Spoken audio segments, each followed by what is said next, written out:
Tässä ovat Puuma, Isla ja Pedro ja tuossa vetokoirat Zelda ja Kaira. Olen Inga, mutta ystäväni kutsuvat minua Haski-Ingaksi.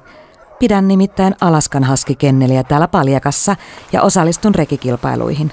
Harrastuksesta on tullut unelmatyö. Kasvatan ja koulutan koiria kilpailuihin, safareille ja myyntiin. Kilpailut ja pentujen ensimmäiset viikot ovat minulle hyvin kiireisiä ja ne aiheuttavat myös paljon kustannuksia. Jos kilpailut ovat samaan aikaan kuin ensimmäiset pentuviikot, tilanne on vieläkin vaikeampi, mutta viime kerralla se oli aivan mahdoton. Nana, yksi koiristani, mursi jalkansa juuri ennen kilpailua. Samaan aikaan minulle oli tulossa 2 uutta pentuetta. Lisäksi olin jo kauan sitten luvannut järjestää rekisafarin Englannista tuleville ystävilleni.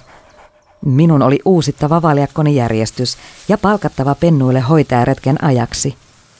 Omasta elämästäni näytti tulevan pähkähullu seikkailu. Onneksi tiesin, mistä pyytää apua liiketoimintani hoitamiseen. Nanan tilalla oli kilpailussa Puuma. Voitin kilpailun.